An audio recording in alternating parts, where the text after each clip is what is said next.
I've had zero contact with Meghan, not since she borrowed those dresses, and they simply didn't return. It was a shame, really, but David and I have always been steadfast supporters of the monarchy.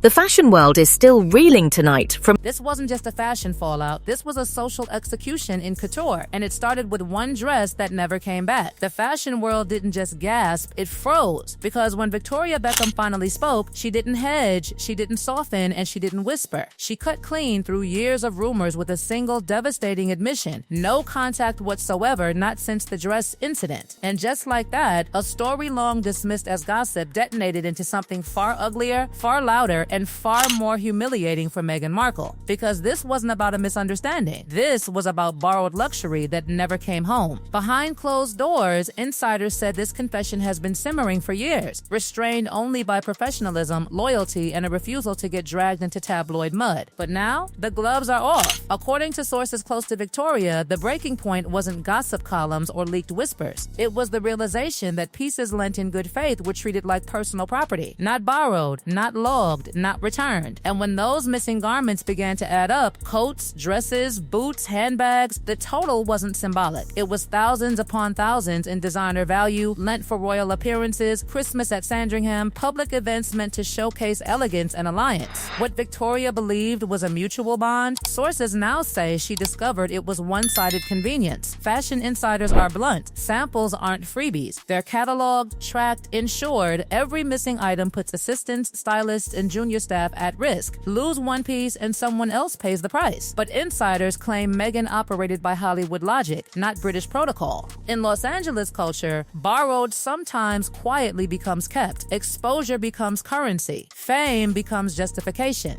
That logic, however, collided head-on with Victoria Beckham's world, a world built on structure, trust, and brand discipline. And the collision was brutal. The irony? Once upon a time, this alliance looked untouchable. Victoria mentoring Meghan's wardrobe, Meghan admiring Victoria's restraint, a polished image of two powerful women aligned. But behind the scenes, cracks widened fast. Sources say Meghan reportedly grew irritated upon realizing the sheer scale of the Beckham's wealth, the multiple homes, private jets, yachts, global access, while she herself was still navigating royal hierarchy. What looked like camaraderie turned into quiet resentment. Then came the leaks. A story about beauty tips hit the press, and Meghan allegedly suspected betrayal. That suspicion ignited confrontation. David Beckham was reportedly accused via Prince Harry of tipping off journalists, a claim the Beckhams flatly denied. The damage was irreversible. Though the Beckhams attended the Sussex wedding, they were excluded from the intimate evening reception, a snub insiders say cut deeply, especially after Victoria had lent pieces without compensation or expectation. But the real rupture? The assumption that borrowed designs were gifts. When Victoria quietly asked for returns, she allegedly received delays, excuses, silence. Fashion experts call this a cardinal sin. And then, just when the whispers might have faded, the scandal reignited. In late 2022, during a major magazine shoot, production teams allegedly discovered missing garments months later during inventory checks. Panic followed.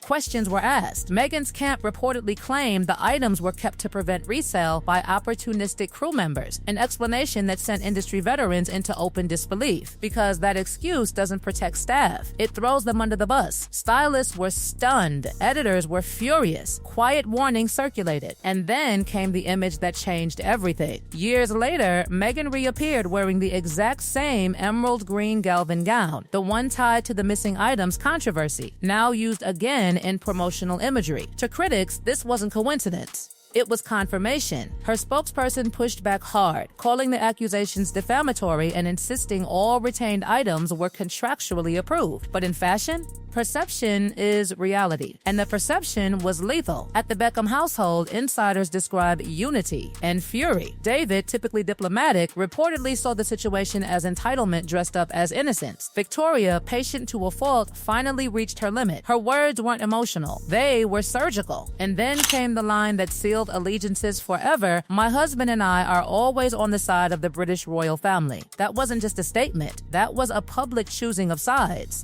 David's ties to British British royal family run deep charitable work, foundations, direct collaboration with senior royals. Loyalty there is rewarded. Loyalty elsewhere, no longer worth the risk. Fashion insiders say that since the Beckham incident, doors have quietly closed. Magazines now curate selections. Designers limit access. Trust has evaporated. Because in this world, one unreturned dress can destroy an entire reputation. From Montecito, sources claim Meghan is bewildered, convinced this is cultural misunderstanding, not misconduct, that British rigidity refuses to accept American norms, that she's being punished for independence. But insiders say that belief may be her greatest liability, because this wasn't about culture. It was about respect. And when Victoria Beckham finally said the words out loud, the industry didn't flinch. It nodded.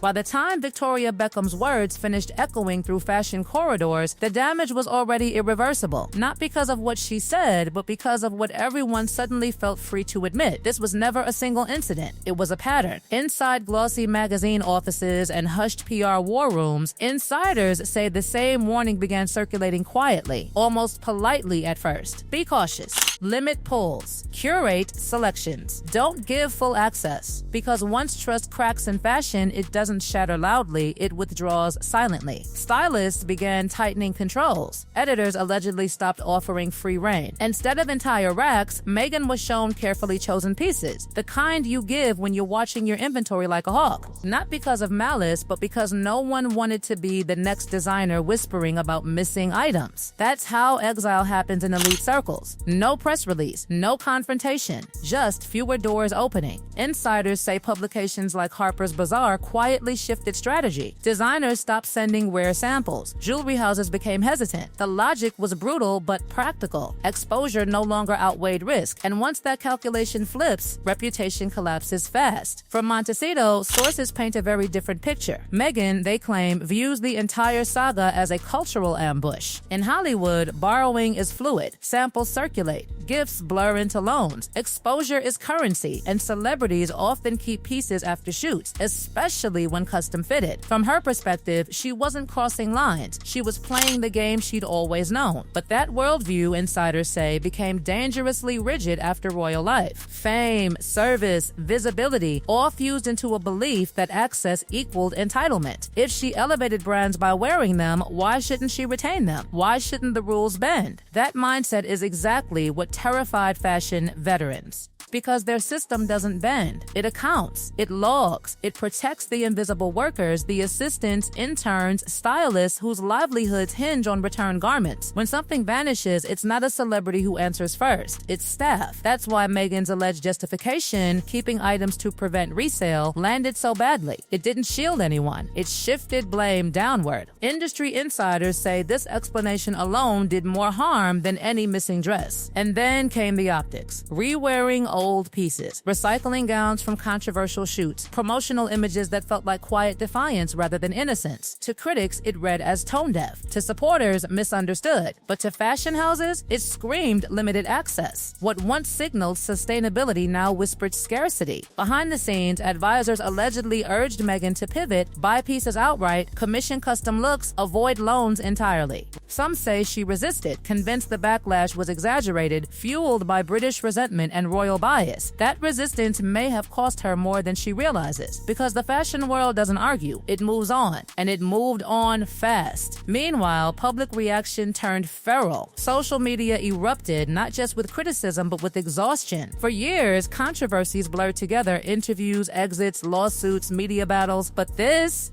was tangible. Dresses, receipts, inventory, it felt real. Posters noticed the shift immediately. In Britain, favorability sank into the teens, not outrage, indifference, the most dangerous zone for any public figure. In the US, numbers slipped too, placing her among the most polarizing celebrities of the year. What stung most wasn't hatred, it was loss of credibility. Commentators began framing her not as misunderstood, but as disconnected. Someone who speaks about humility while allegedly taking advantage. Someone who claims victimhood while benefiting quietly. And the contrast with the Beckhams couldn't have been harsher. Victoria, disciplined, silent, enduring. David, loyal, charitable, aligned. Where Meghan fought narratives, the Beckhams let time do the work. Fashion insiders say Victoria's statement didn't feel vengeful. It felt relieved, as if a weight lifted. No more dodging questions. No more protecting someone who didn't protect her in return. And once she spoke, others followed anonymously, quietly, cautiously. Designers validating shared experiences. Stylists confirming frustrations. Editors acknowledging restrictions, not coordinated, just honest. The saddest irony, insiders say, is that this entire collapse was avoidable. A few returns, clear communication, a single acknowledgement of boundaries. Instead, pride hardened, perspectives clashed, and bridges burned so thoroughly they couldn't even be repaired quietly. Today, Meghan's style influence faces a reckoning. Without open access, without goodwill, fashion becomes transactional, bought, not lent, controlled, not celebrated. And in an industry built on relationships, that's a lonely place to stand. Victoria Beckham, meanwhile, emerges strengthened, her brand insulated, her loyalties clear, her reputation intact. In elite circles, choosing sides matters, and choosing integrity matters more. As one insider put it, this was never about clothes. Clothes just expose the values underneath. The dresses may be gone, but the lesson remains: trust, once broken, doesn't come back on a hanger. And with that, a chapter quietly closes, not with a scandalous scream, but with doors that no longer open.